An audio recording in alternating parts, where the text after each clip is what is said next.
Hi, I'm Paul Jacobs from Jump Advisory Group, and I'm here to talk to you about the art of mentoring. The subject I'd like to talk to you about is why you, and indeed your organisation, should wish to set up a mentoring, or what you might term a buddying system within your company. What's the benefit for you as a person? What are the benefits? What are the benefits for your organisation? Of course, what are the benefits for the mentee, the individual that you're going to support and develop over potentially a considerable period of time?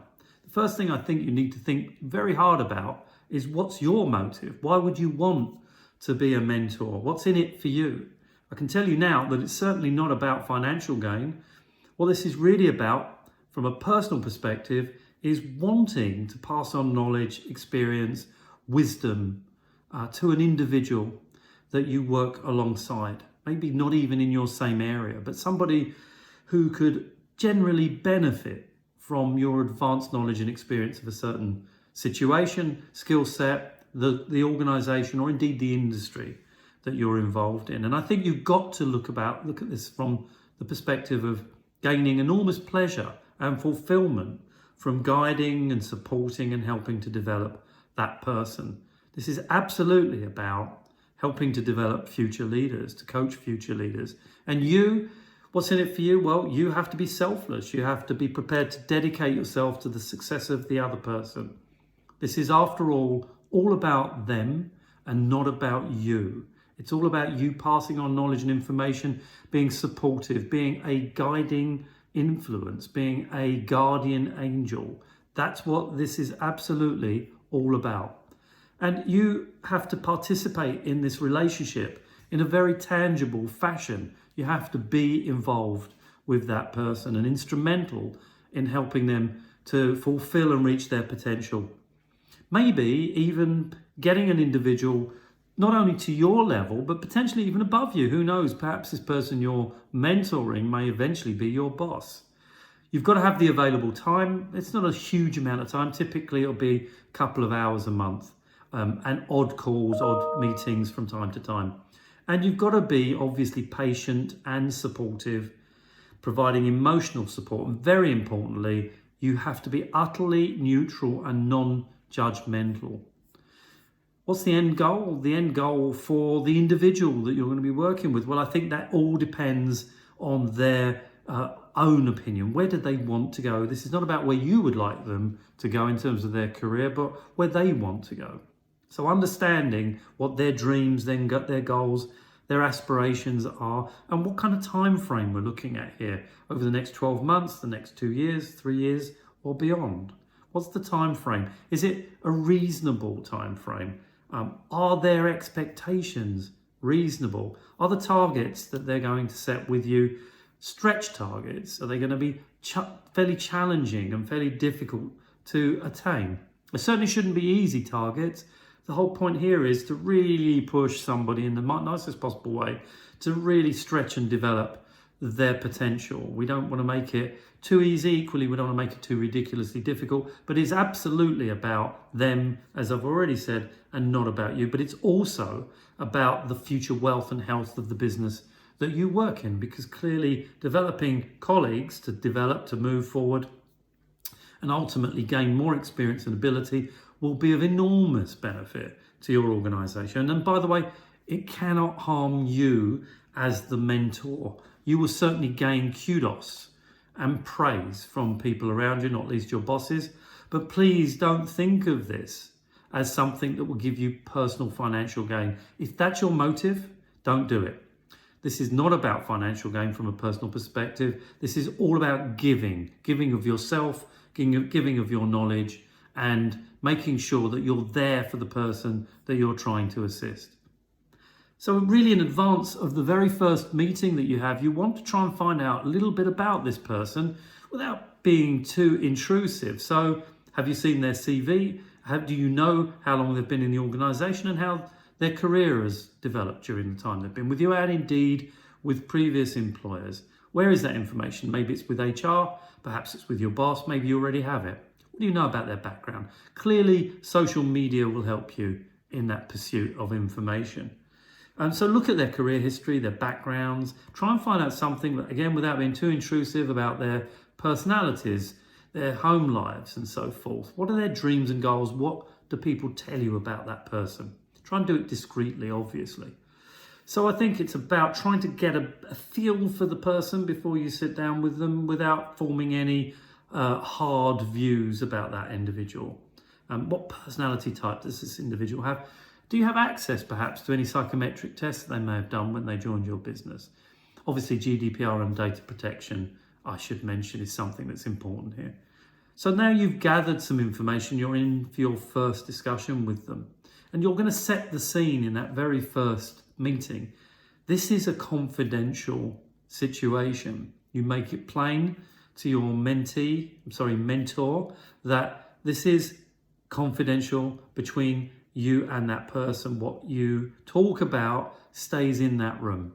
And you can only pass on information that's provided to you by your mentee if they give you the permission to do so. If they tell you something particularly sensitive and they do not want anybody else to know about it, you have to respect that.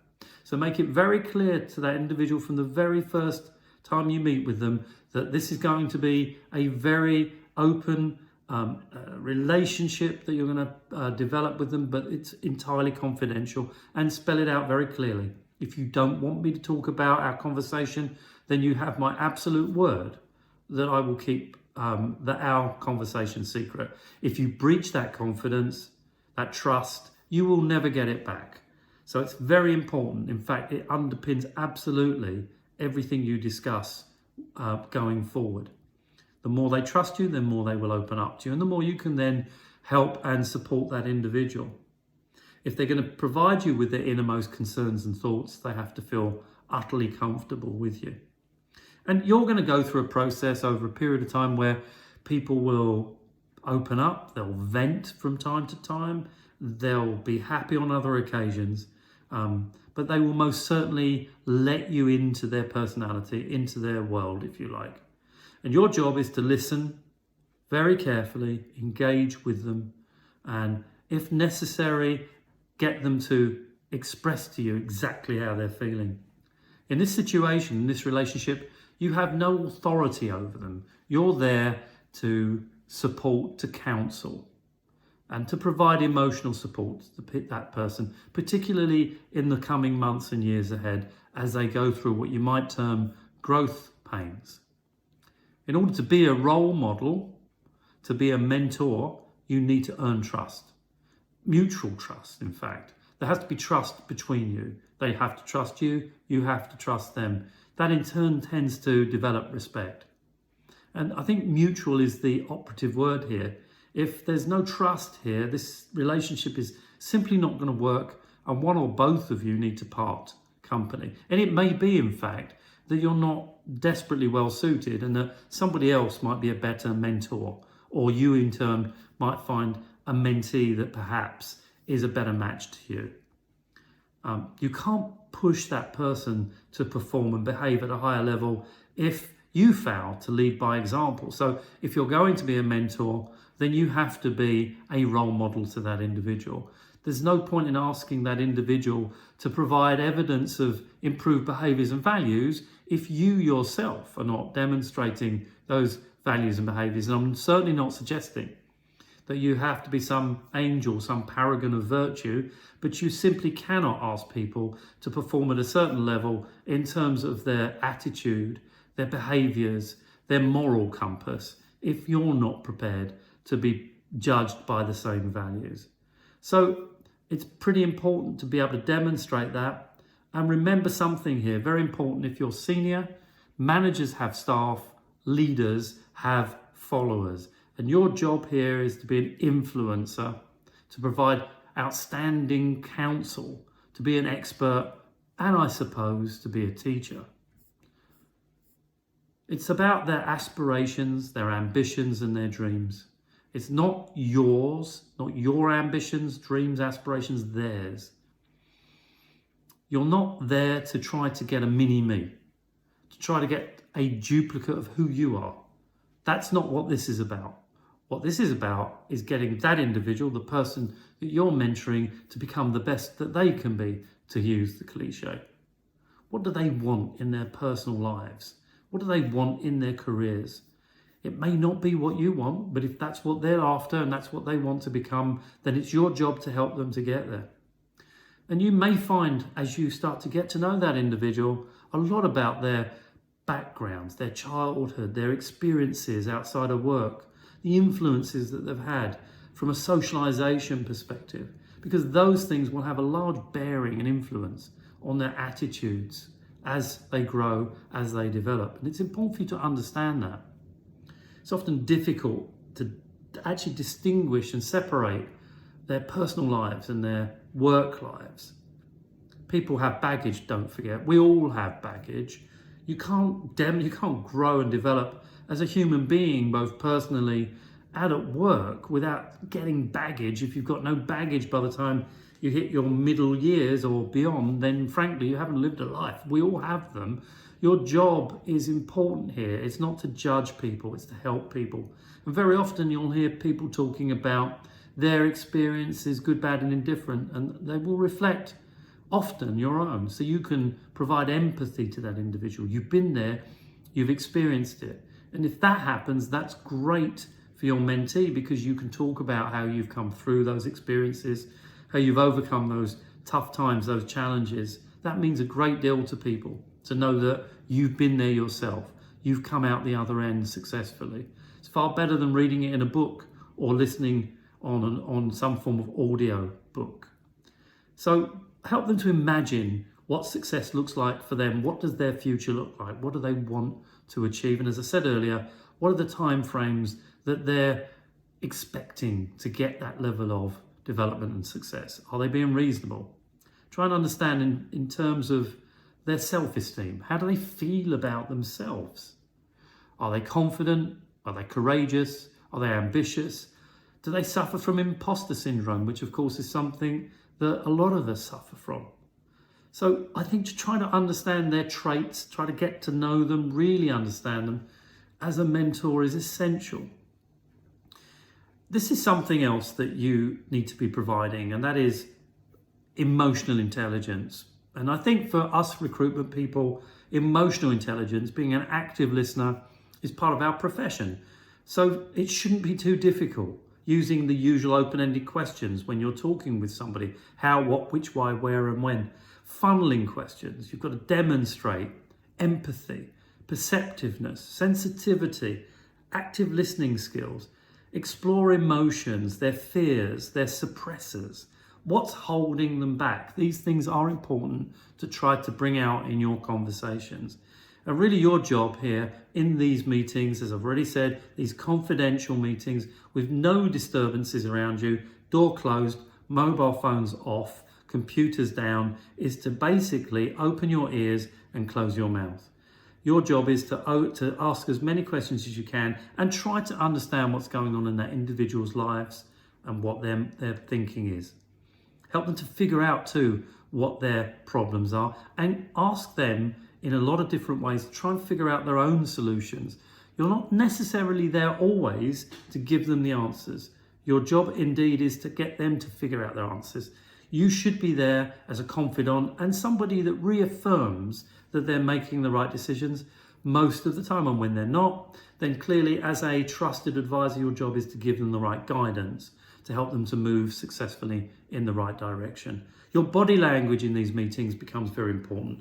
Leaning forward, good eye contact, listening very carefully, nodding your head, sometimes making notes, but being very much into the conversation, being in the now is important.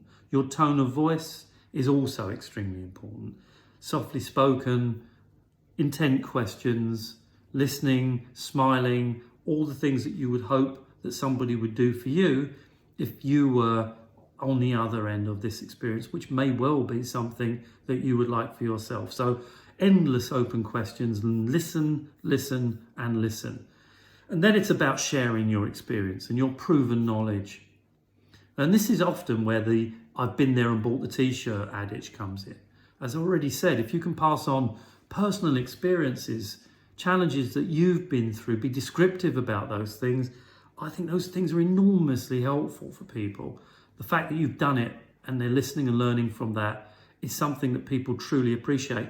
I know this. This is what I do for a living with my business, Jump Advisory. I pass on knowledge, my experience. I train, I teach people. And I'm passionate about that. I desperately want the people I work with to improve, to become better at their work. And when I see them and their businesses developing and succeeding, somewhere in amongst all of that, whilst I take no credit for their success, I know I've had an influence over it. And I think that for you, coming back to the very first thing I said, is what you get out of it. Knowing that in a number of different ways, sometimes very tangible, sometimes almost imperceptible, you've gained and provided experience and knowledge that you can pass on. And I think give practical tips and techniques for people to take away from these discussions, action points, and set that agenda at the end of the meeting. So you're going to do X, Y, and Z in the next 3-4 weeks. Set time frames. Check in with that individual between the meetings to ensure that things are going okay. And give them the assurance that should they need you for any reason, that they can pick up the phone or email you, or indeed if you're in the same office, come over and have a chat with you, perhaps even grab a coffee or some lunch. Talk about the strategies that they're going to need for the short, medium and long term. And be realistic with your mentee. You're not a magician, a conjurer. If only you were. Most of the things that are going to be achieved are going to take a period of time. Generally, as everybody knows, we get out of life what we put into it. Your mentee needs to understand that they're not going to get the gains they want without experiencing some pains along the way. You know, it's not an upward line. There are going to be bumps and troughs as well as peaks in this journey. That's normal. And in fact, the fact that we get to a senior role is often as much to do with the lumps and bumps and cuts and bruises that we get as it is to do with the successes we've experienced. And make them aware of this, the pitfalls, that nothing is going to be happening easily. But ignoring your advice, your well-founded experience, is not something that they should do. Although you have, as I've already said, no authority over them. Make them aware, though, that the upside of listening to you is a fast track, as it were, to the success that they're seeking. But it has to be real to them. It has to be something that they truly understand, not something that you've read in a book. They have to believe in you. You have to be authentic. And when you're in the discussion, be in the moment. And that, I think, means placing your own worries and stresses outside of the door. You have to be utterly focused on that person for the period of time that you're talking to them. Focus on them. Be selfless. Give of yourself and be there for them. And I've already said, good positive body language, good eye contact, nod your head repeatedly, write down notes. Please don't look at your phone, don't look out the window, don't look at your laptop repeatedly, and under no circumstances be distracted. Do set time periods for these mentoring sessions. You shouldn't go over, pretty tight. I would generally think an hour and a half is sufficient. Very occasionally, a couple of hours, but mostly within an hour and a half. And that's pretty much the time you're giving to this every month. I've already said it's about dedicating yourself to their success. So build their confidence, give them a sense of purpose and courage, energize them, empower them, inspire them. That's what you get out of it. You're inspirational. Inspire them to lift themselves. Tell them they can do it. You believe in them, and you have to make them believe in themselves too. Provide constructive critique and feedback, of course, when things don't go right. Part of this relationship is you can be honest with them when they make mistakes without being negative or destructive in any way. Be constructive, but certainly celebrate the successes with them and set with them meaningful tasks and projects and goals, and agree with them the timelines that they're going to attack those goals and those tasks. Agree these action plans, but it's not your job to do those things. It's their job. They have to be dedicated to doing the things that you agree in the meeting. but of course there's going to be monitoring and following up as you go through the meetings.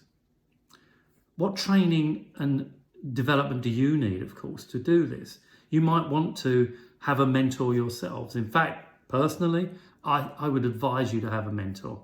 It's extremely important. And hold your mentee accountable. You need to be pushing them a little bit beyond their average comfort zone. Challenge them, but be honest with them. It's very important to do that. Be collaborative with the goals. Don't tell them what the goals are. Work with them to develop their goals and aspirations, and cajole people, provoke them. Just give them a little bit of a jog, a bit of a shove from time to time in the nicest possible way. I said earlier, you're not trying to duplicate yourself here. You're trying to get the mentee to really be the best that they can be, not a clone of you. Have some fallback positions, as in all good management. If some things can't be achieved, then have some plan Bs and plan Cs up your sleeve. Your job here is to be a teacher. Honest feedback is required from you, not flim-flam. Pass on real life experiences, anecdotes and success stories. Also share your own failures and insecurities. You're a human being, express those things. And create some humour here. This is not life and death. Make the meetings enjoyable for both of you. As I said already, pass on practical tips and wisdom and techniques. You're there because you have more experience and knowledge than they do, so be prepared to pass those things on. And talk about the things that they shouldn't be doing. Share the things that have unfortunately gone wrong for you. Talk about the bear traps that you've fallen into, as it were, over the years, so they don't make the same mistakes. Ultimately, it's about getting them to where you want them to be, or where, more importantly, where they want them to be, and celebrating those successes. You have to be authentic. Successful mentors are people that passionately believe in their mentees.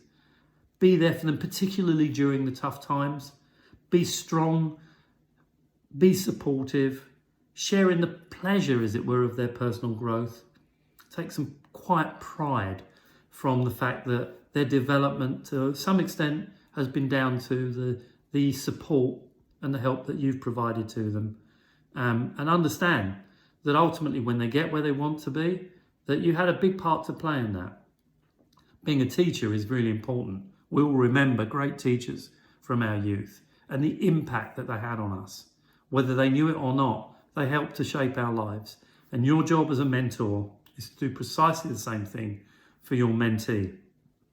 People always remember great teachers because they help to shape lives. And one of the major reasons why you want to be a mentor is to do precisely that, to help to shape other people's lives, to help to support them, to get them to where they want to be. It's not about the financial reward, it's entirely about the fulfillment of supporting somebody else. Would I put in a mentoring program into any business, regardless of size? Absolutely yes. So if you would like more information on how to set up buddying schemes, mentoring schemes in your organization, or indeed you need a mentor, then please let me know. Paul Jacobs, Jump Advisory Group. My mobile number is 07960 550 756, and I would love to hear from you. Thank you for your time, and good luck with being a mentor.